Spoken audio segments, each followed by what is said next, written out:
Where? Hardly worth noticing. Okay, then don't worry about it. What are you doing? I'm on the video.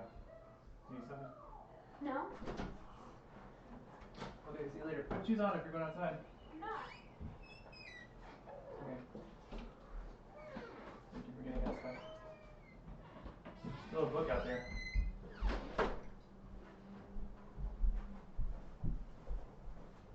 Close the door.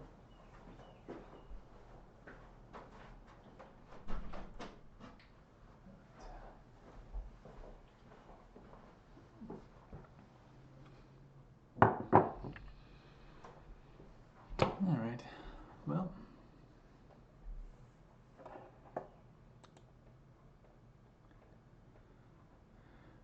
So this one says I'm streaming, but this one doesn't. Maybe my preview is just frozen or something. I have 2 viewers. Okay, that's something. But yeah, I mean, I don't know what you're seeing, but what I'm seeing, it's frozen on it's frozen on the last stream. Let me just try looking at this in a different way.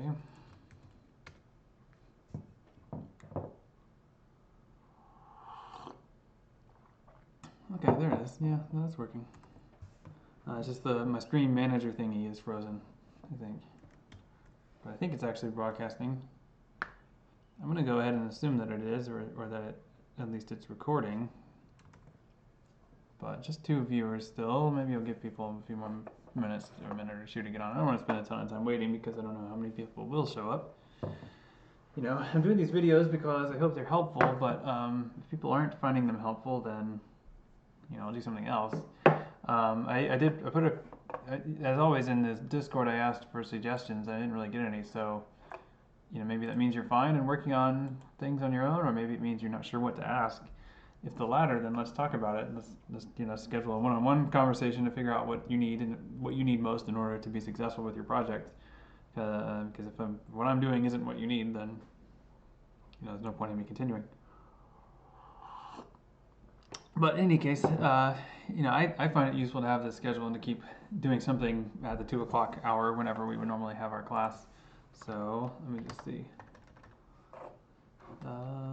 So let me just share. I've got a Google Colab notebook set up like I usually do. So let me share that here in Discord. Actually, let me do this. And then I'm just going to work through this tutorial. I have not actually completed this tutorial yet. I just read through it. I haven't actually tried it out.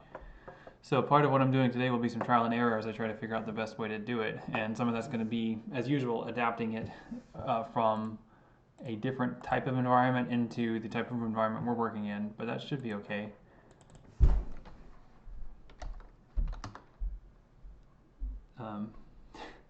Somebody's trying to spy on me. Here's the notebook we're working on today. Just trying to climb the wall out there. It's not going to work. He's doing a cool dance move. Okay, so yeah, I hope you're all doing okay, or both of you are doing okay. I don't know who's watching this, but I want to go ahead. So this is the same way I've been setting it up, where I want to do all my importing and moduling and install the generic stuff up here, and then if I need any general purpose functions, I'll just add that. We write this slightly differently. General purpose functions will go, I'll just write it like that.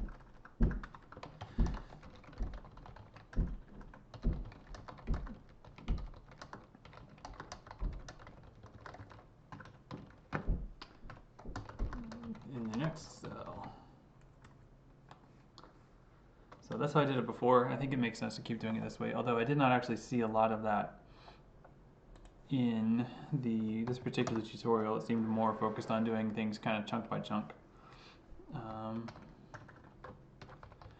So this is a tutorial on TF-IDF, or term frequency inverse document frequency.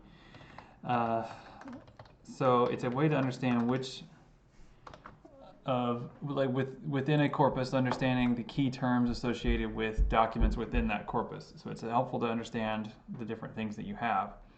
And I think for many of you, it would be useful to do this.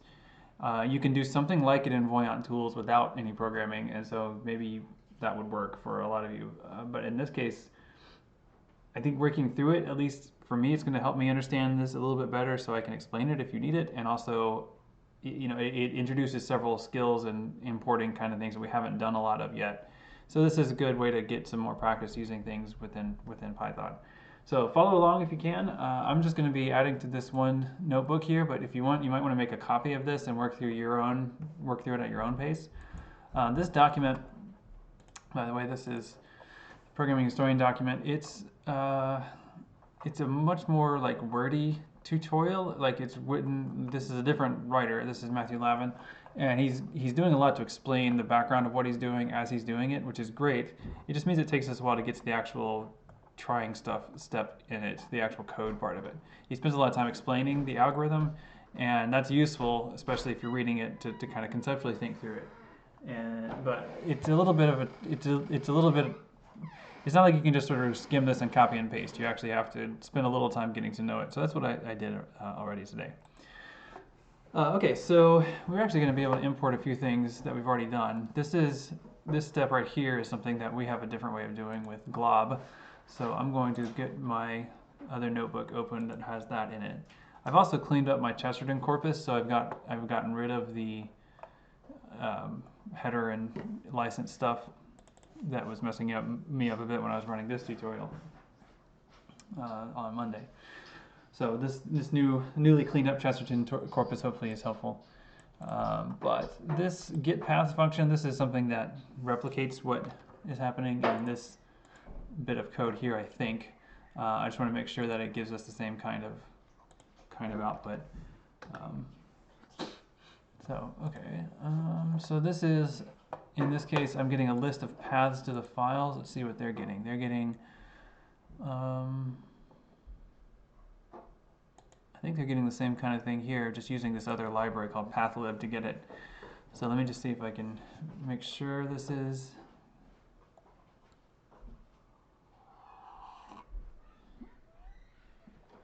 Yeah, I think that's what we're doing here. I think in files when it's happening here, I think is doing the same thing that I did here over here to extract features when I was calling it paths. So I'm going to go ahead and assume that's the case, but if I end up having problems later on, I might need to go back to do it.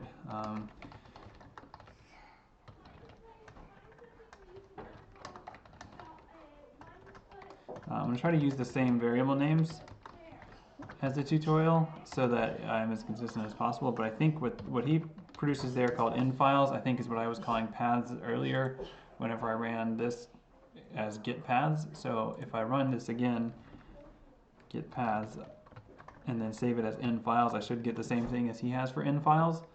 And he says to check by saying how long your in files is, and 21 is my list. Cecily, what are you doing? Yeah. I see a bug on there. Yeah, it's just a big fly. Don't worry about it. It'll be okay. So I think that's good. I'm going to move on with that in files assumption that that's the right one, and then hopefully that's the case. Okay, so they're doing this here for various reasons. We want our. So this is the corpus that they're using for this, by the way, is a list of obituaries. I thought that was too depressing, honestly, so I don't want to do that example, but if you want to do that example, you can just incorporate the the data set that he uses here is available. And his data is also organized by date, and so that's important for the approach here.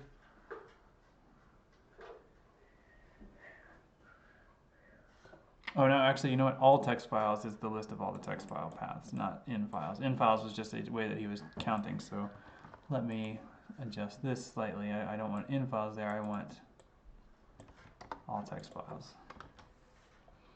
And then in files was the length of all text files, so.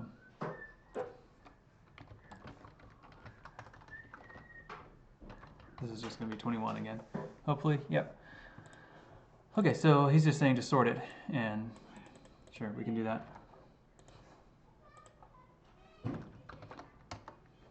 Sort it. So I'm not really sure why I'm doing that. Dict.doc. Oh, okay, so they want, he does, all text files should not be a dictionary. Mine's a dictionary and his is a, that's right, his is a list.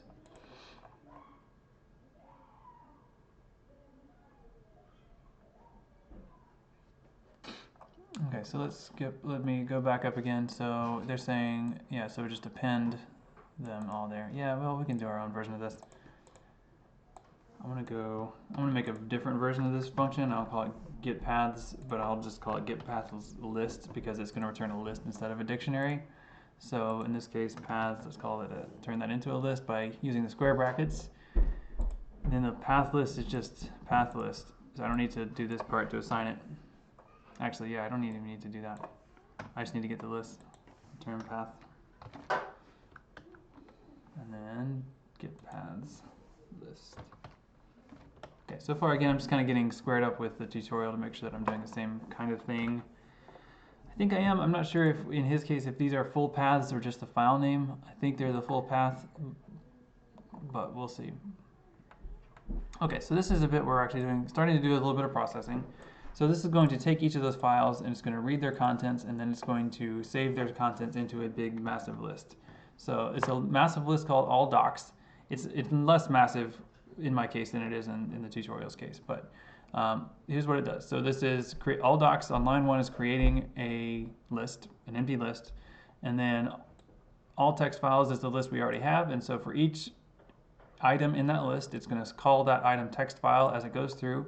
It's going to open it as f, which is something we've done before, convert it into a string using the f.read method like we did before, and then it's going to append, like stick that contents onto this list called AllDocs.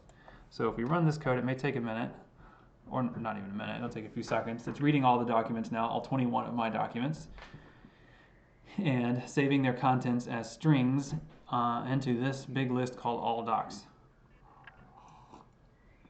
Now I'm running this cell by itself so that it can just run once, and then AllDocs is a list that will just have all of the contents on it from now on. So I won't have to redo that code, so I shouldn't have to rerun that code anymore. Okay, so I hope everyone's following. I haven't heard from anyone or seen anyone on the chat, so if anyone out there is watching, if you could say hello just to kind of confirm that I have an audience, that would be great. I don't mind doing this just for my own purpose, but it's helpful to know who's listening so I can direct things to you if needed. If it's somebody that I see an example here that would apply to your project, that's one reason I could reach out. But also just, I want to know other people are out there. I see a few of you are online on Discord, so you can say hello. Hi. Hello, thank you. So say hi in Discord or in the Twitch chat, that would be great, thank you. Yeah, so I've got AllDocs here now. Now one of the interesting things about this particular tutorial is that it's using scikit-learn, and so this is something that we may need to do a little bit more with in order to get it into our Colab notebook. I suspect scikit-learn is already in the environment, but if not, we may have to install it. Let's find out. So this is where we're going to be using a particular library called TF-IDF Vectorizer. So kind of the hard part of the algorithm is going to be handled by that. But let's see if we can import this. And I'm just putting it in here. We may need to do something. Oh no, it just works. Okay. I was gonna say if it said that if it couldn't find sklearn, then we would have to install that, and there's a way to install it in here, but apparently we don't. Apparently it's already part of the environment. It's part of mine anyway. I hope it's part of yours as well. I think it's the same kind of environment. Okay, so this is a step that we're going to probably come back to and change some things on. This is kind of like if you remember the perfecting curves exercise we did way back when. There was part of it where I gave you a bunch of code and then told you to play with the variables. This is a part where we can play with the variables later. Specifically the stop words variable is something we probably want to change later on. But let's see if we can do this. So this is code I just copied and pasted from the tutorial. This is going to actually use the vectorizer function to do the TF-IDF math. Cecily, can you try to stop whistling? It's a little distracting. Or whistle very, very, very quietly. Can you whistle very, very quietly? Okay. Because I have company here, and I can usually like tune out her whistling, just the frequency. But the I don't know if it probably is coming through a lot more loudly for you all. That's okay. I'm not mad.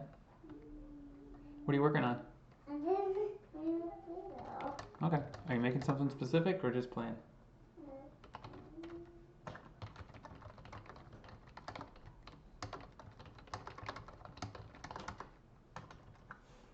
Okay, I added that comment, so I'll just run that again. Okay, so now this vectorizer, it should take, remember, try to stop whistling if you can. It's going to create this vectorizer, and these are the rules that this vectorizer is using, or the parameters that it's being built with. So once I build this vectorizer, every time I use the vectorizer from now on, it's going to have these values. This is object-oriented programming, so I'm making this object, this vectorizer object. And then I'm going to try to fit all of these docs into it. And I say try, but really it's going to be the one trying to do it. And it's going to save the results of that processing in this thing, this variable called transformed document. I'm not sure what's going to happen. Let's find out. Yeah, okay, that was it. It doesn't have any output yet. It's still just building it. So that's fine, I guess. So let's see what else we can do. Now we're going to need, I think we might need to import numpy here because it says we're going to convert this to an array. But let's find out. So this is going to be, yeah, we're going to convert. Okay, so I'm going to keep running these in separate cells just in case one of these causes a problem. We can figure out which cell caused the problem and go back to it. That transform document into an array. So this might work. Oh, it did work. Okay, so numpy is like number Python, like number in Python, or numpy or num. I think it's called.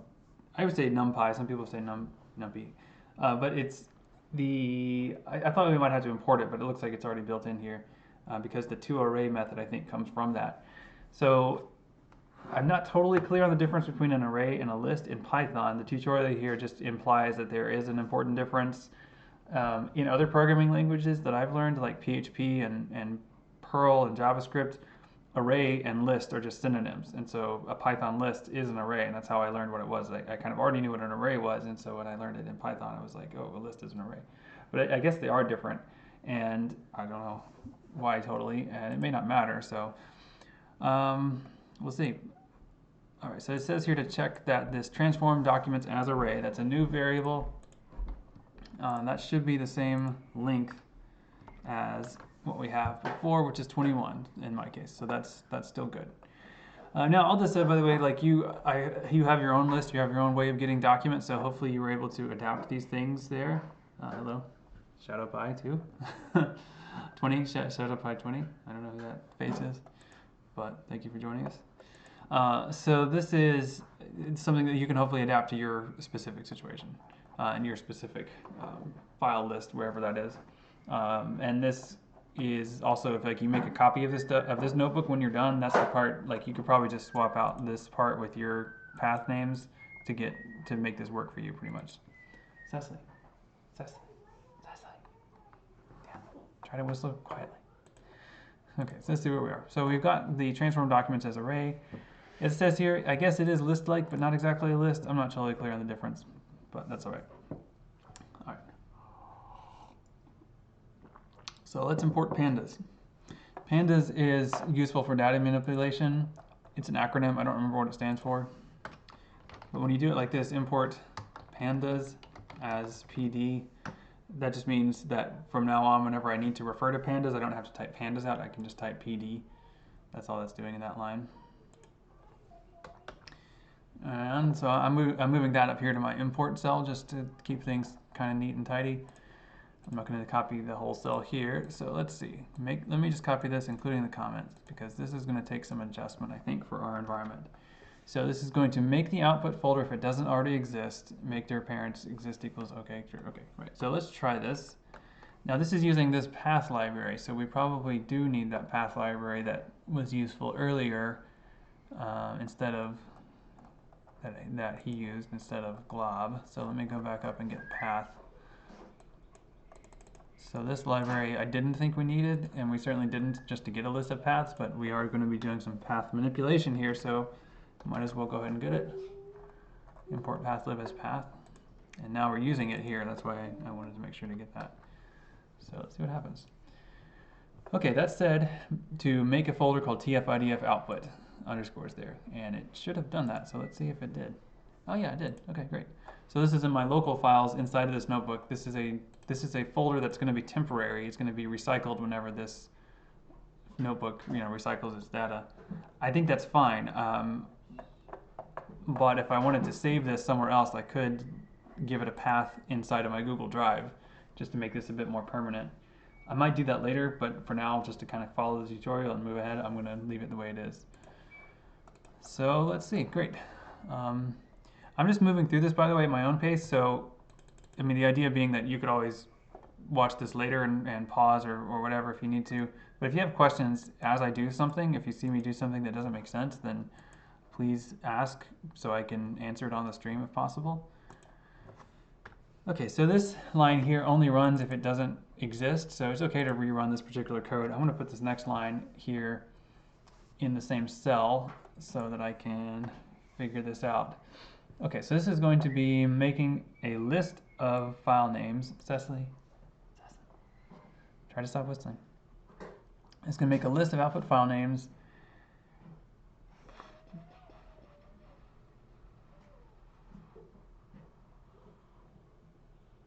Okay, interesting.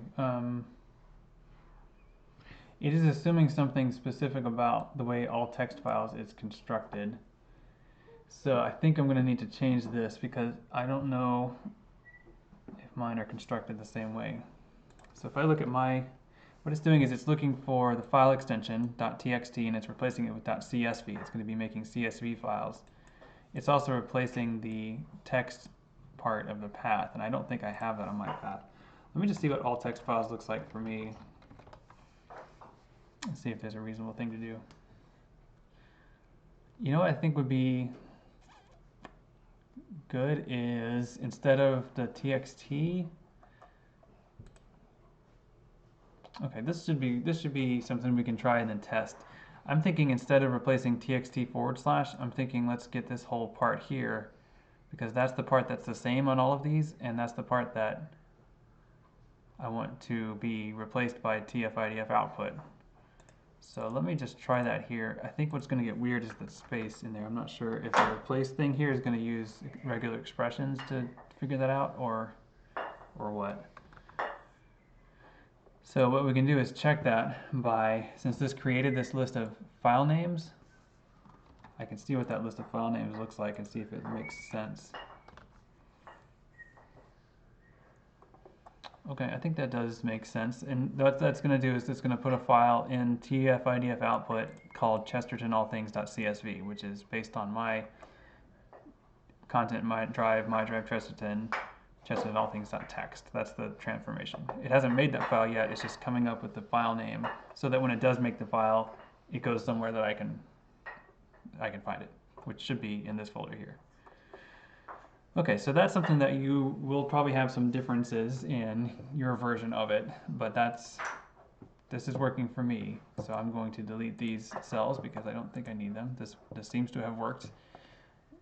Okay, let's move on. Now, this is going to actually do something here. So this is going to be using enumerate. Enumerate, I think, is also part of NumPy, so NumPy. And so, or it might be part of pandas. In any case, we'll find out if we don't have it because it'll give us an error, and then we can figure out what we need to do from there. So I'm just going to copy this code because it's kind of hard to read here. And I'm going to do this in its own cell just because. Okay, so loop each item in the transform documents as array. So we have that, right? Transform documents as array. Cecily. And we're using enumerate to iterate through that, I guess. It's going to make some TF-IDF tuples from the vectorizer. and then it's going to output that data frame, and then it's going to take that data frame into a CSV in the using the CSV file names that we used before, I think. So this might actually make the files. Let's see what happens.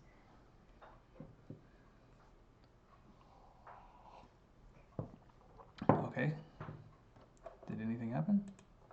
Oh, it did. Neat. Okay. So I made some CSV files. Excellent. CSV files are like spreadsheets. So let's see if we can, let's look at America. See what these actually look like. It should just be like a big matrix of numbers. Oh, nice. Okay. Okay, no, it actually is a list of each word that appears in it, and it's, I guess it's TF-IDF score. Okay, neat. So that's for each unique word form in this. It probably is tokenizing them, so that's probably each unique word, not just word form. So 27,000, that's pretty normal, I think. Okay, great. So this seems to be working. And this does seem to be doing a lot of the work. Now, let's see what else we need to do. Do we need to do anything else? Maybe this is it.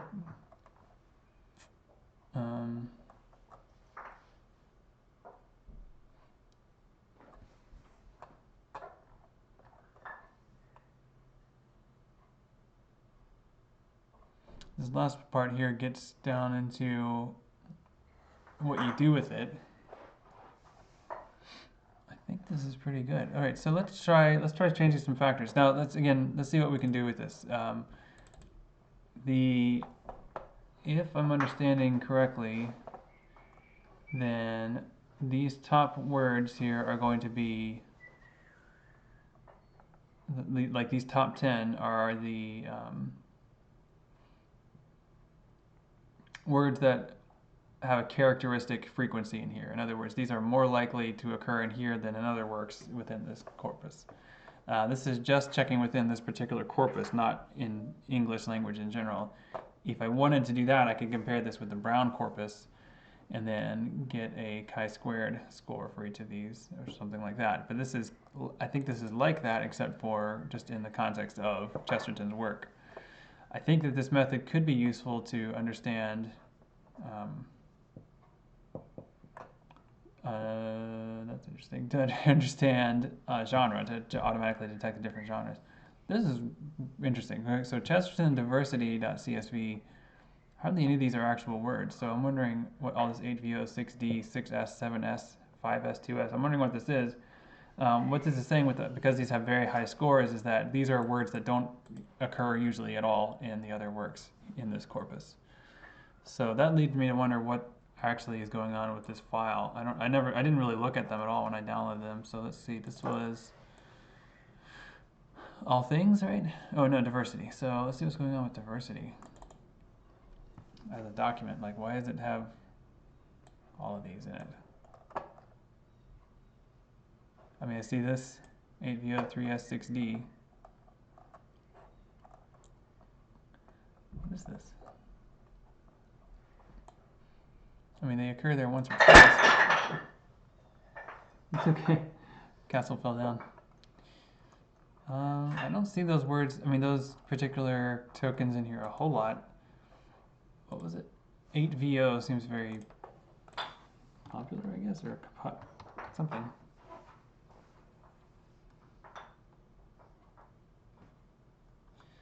What does this mean? This seems some kind of notation.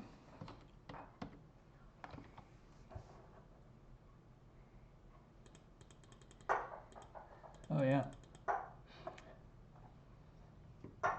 These are some kind of citations, but I'm not really sure what the notation means here. I might need to look at this in a more printer-friendly view to understand what convention's being done here. If you have an idea, let me know. This is the kind of thing that this sort of work is useful for. Like if you look at what he's saying here, reasons you might do this as a pre-processing step, this is pre-processing. Basically, this has alerted me to something unusual about this work that's not really textual. Like it's not really about how it works as a piece of writing, but some odd characteristic of its you know, typography. So let me see if I can find that. Where was I at? Gutenberg.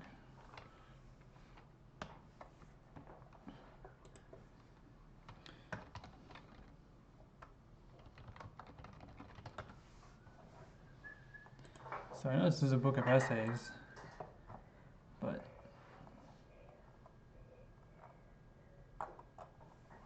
okay.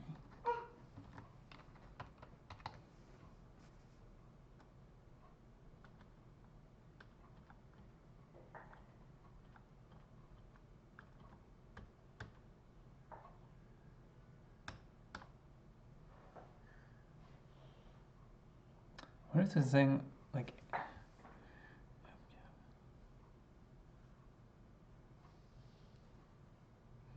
Is this the type of book it is? Just AVO me. Let's just Google it. Yeah, okay, octavo. This is a printing term.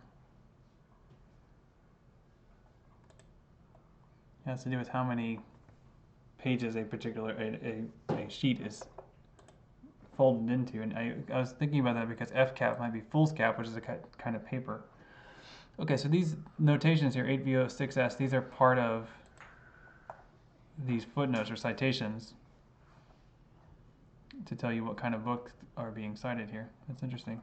That's certainly not something that MLA style wants to know about, but whichever style system the publisher here is using did want to know that about these particular documents, those books. So that's pretty interesting. Now, if that's something I don't think is interesting for my analysis, I could probably eliminate that using the stop words here. It did suggest using the English stop words, so let's try that and see if anything different happens. Probably not.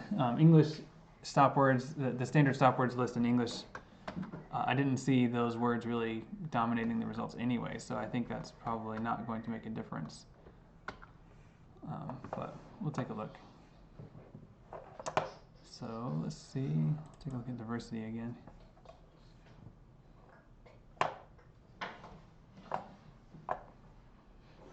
Okay. Didn't change anything there, but you see FCAP edition second, like all the different citations here are this seems to indicate that this is the only work in this corpus that uses this citation method, and it uses it a lot, and so that's why I end up with all these scores. Okay, let me see. There's got to be a way I can edit my own to make my own stop word list.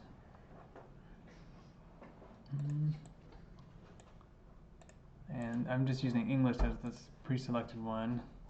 This is that list. This is the list that has been included, and stop words are words that are going to be left out. So like it's going to stop analyzing those because they appear so frequently in any corpus that they're not useful to identify in terms of counting. They may be very useful in terms of stylometrics, but not in terms of topic analysis like what we're doing here. So interesting. There's got to be a way to figure that out. Okay, this might be a way to tweak this a bit. Let's see, min-df and max-df. These settings control the minimum number of documents a term must be found in to be included, and the maximum it can be found in order to be included. So, this is a number between 0 and 1. Okay, so I think if we make this number, if we set min-df higher, I think it might exclude these automatically. So let's just try that. So min-df is 0.65. What if we just make this, I don't know, 0.85? I think usually making small adjustments is a good idea.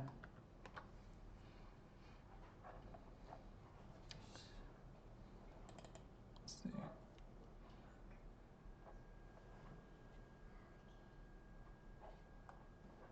No, it didn't change anything.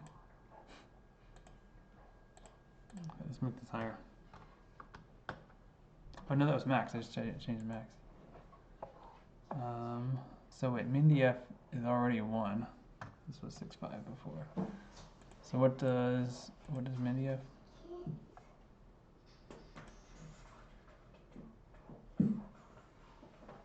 Okay, so it's either a whole okay, so if it's a whole number, that represents a raw count. So this is saying this should like the MDF equals 1, not 1.0, but 1, a whole number. That means that it must appear at least in one document. But let's just raise that to 5, and I think that will make a bigger difference.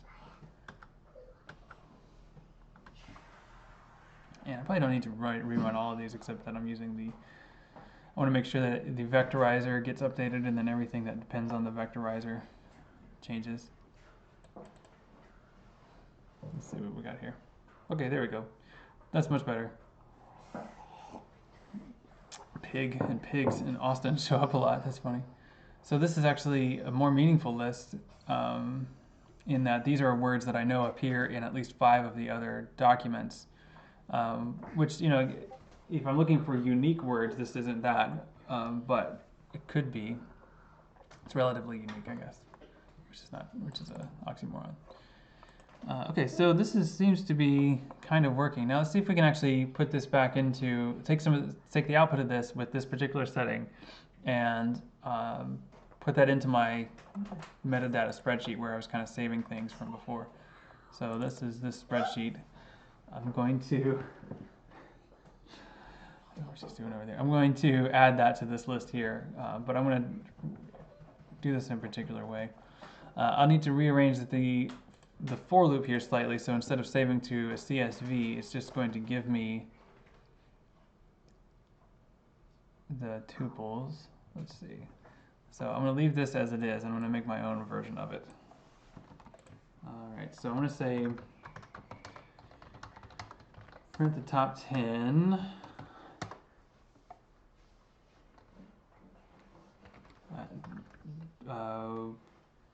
Words in terms of TF-IDF for each document, and using the current vectorizer settings. So let me see if I can do this. So for counter doc in, I don't know if I need the counter. Let me just see what doc is. This is kind of as the way we explore it. We kind of build it little by little and see what it is. So for doc in, let's print doc. Let's see what doc is. Yikes. Okay, so it's the actual data.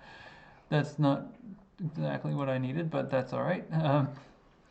So I do need the counter because I'm going to need to use the counter position in the output file names. So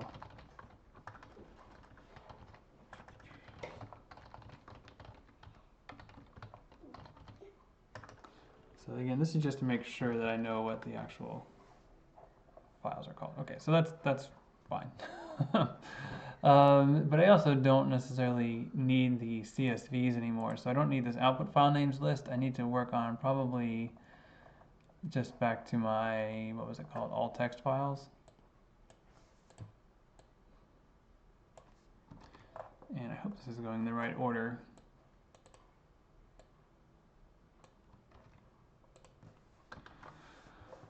So these are back to my original paths, and this will just be, I'll just be using these as a reference. So if I wanted to make it look nicer, I could go back to the thing where I had it split as a dictionary with the file name and then the path associated with that file name. But I think I'm just going to leave this as the path just to make it easier to make it quicker.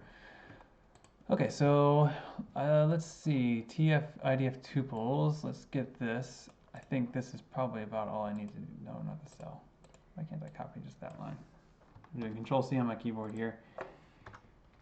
So this is going to, I think, actually do the vectorizing on that particular document. And then let's just see what they look like. TF-IDF tuples. And I think this is a list. So yeah, obviously it's a list because it's being constructed by the list function. So I'm going to slice this list so I just see the first 10 entries. It's because I don't want this. Actually, just make it 5 or 6. Just to make it shorter. What do you got there? What's so funny? Okay, so this is almost what I wanted. Oh, this is, okay, well this is the named, I don't know what I'm looking at here. This is, but this is getting us closer. Okay, so instead of putting it to the data frame,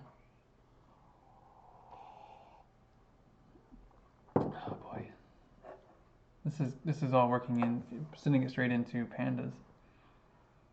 Let me see if all I just want is a list.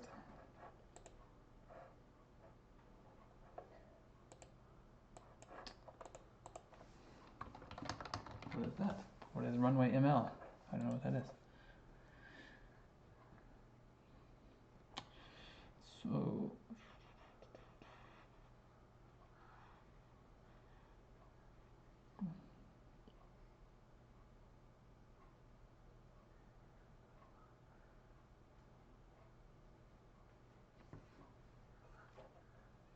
I don't want to print the whole tuples there. And what was that, Alyssa? I saw the saw your question there. I'm not sure. I'm not familiar with runway ML, so tell me what that is. If it's useful, great.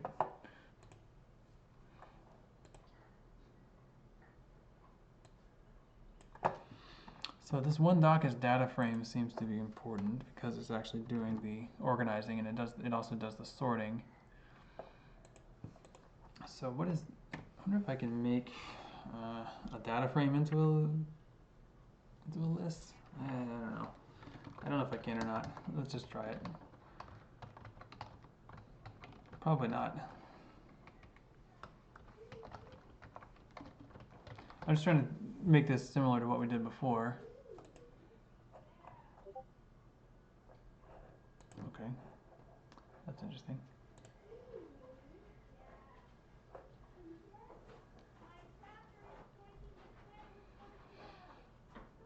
The Swiss Army knife of machine learning sounds good. I don't know. If it works, right? I mean, if it's something that you find helpful, by all means. Let's see what it does.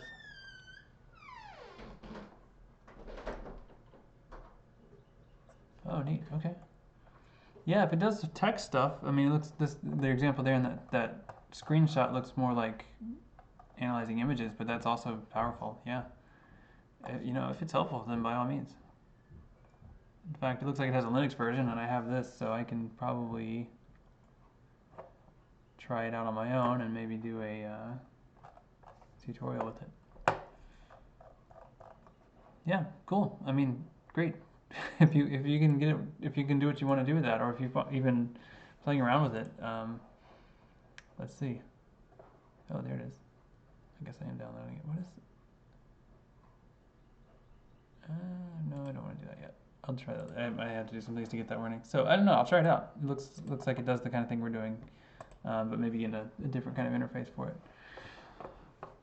Okay, so I'm not sure how to get this data into a list instead of just a CSV. But this would take a while. But one thing I could do is just copy this out of there. But yeah, I don't know if it's worth doing. I don't know if anyone's actually using this method, so I don't want to spend a whole. I mean, I've been going for about 45 minutes. I don't want to spend any more time working on this right now. But if I do, maybe, and it's pretty quick, then I can show it to you at the beginning of a tutorial on Friday. But otherwise, I'll move on to something else. My thought was for Friday, and this is open to revision if you have anything else you'd like to do. But on Programming Historian, they have a pretty good stylometrics lesson. It's similar in that it's working with libraries that already exist for the most part, and it's considered medium difficulty, I think, because it's really verbose and it works through an example with the Federalist Papers. But I know some of you are doing stylometric kinds of things, and so I think this might be useful to do. It goes through the three kind of classical or common ways of doing stylometrics. The characteristic curves of composition, which is one that I think is pretty easy to get your head around conceptually. And Allison, I think you're watching. I think this is the kind of thing you might want to use for your project. So it basically generates a particular kind of curve for each author and then lets you compare this curve with some other text and see if it's a close match to this curve or if it's a better match for some other curve. So if you're still looking at those J.K. Rowling, like J.K. Rowling's books versus Harry Potter fan fiction, it would be interesting to see, you know, if those curves line up or look similar to particular islands, or if they look similar to something else. Right? That's something that might be useful. The chi-squared thing, the math of this is kind of hard to follow, but I think it's fine. I mean, the code is here, and we can use that. And then I have not actually tried out this delta method yet, but I'm interested in that as well. It might be something that gives us something that we can generalize that could be useful. So for either for Allison looking at your work, or the Alexandra, if you're still interested in looking at the change over time for those authors, Poe and Hawthorne, you might be able to use delta for that as well. Though I'm gonna have to take a look at it again to see if I can understand what delta actually does. It looks like it synthesizes several different features at the same time. That's my basic read from having skimmed this. But that's really useful potentially, because then you can see how what different features may make in terms of finding that. And that's what we were doing the other day. Is on Monday we were building a list of features here and then calculating them for each of these works. And I guess I'm gonna have to redo all these, because these I ran on the earlier versions of these text documents before I cleaned them out. But that should be easy enough because I still have all that code. Okay, well, I'm gonna wrap it up. I think that tutorial. I hope that tutorial went a lot easier than I thought it would. It went a lot quicker than I thought it would. The question is whether or not it's useful. But I am kind of curious. We could cross-reference this a bit, because actually this kind of result that you see here is also what Voyant Tools is trying to do. So I was doing this earlier with the Chesterton corpus. I don't know if it was this corpus or not. I did it with a bunch of other, with my, I was doing it this morning for my 101 class. We were looking at Voyant. I guess not. I guess you gotta bookmark these. Well, I guess I can re-upload it. Although the whole idea of saving corpus through a URL token is meant to make it not necessary to re-upload it every time. But that's not my problem, I guess.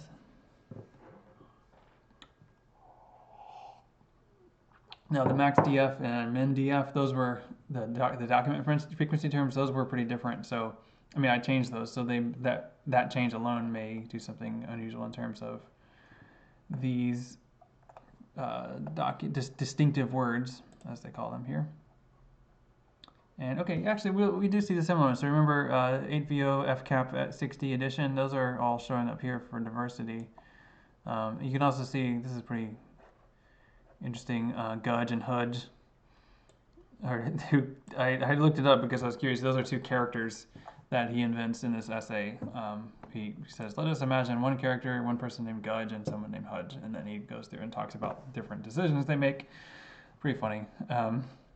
This one, like the flambeau is it's interesting. He's a distinctive word in the wisdom of Father Brown and the innocence of Father Brown.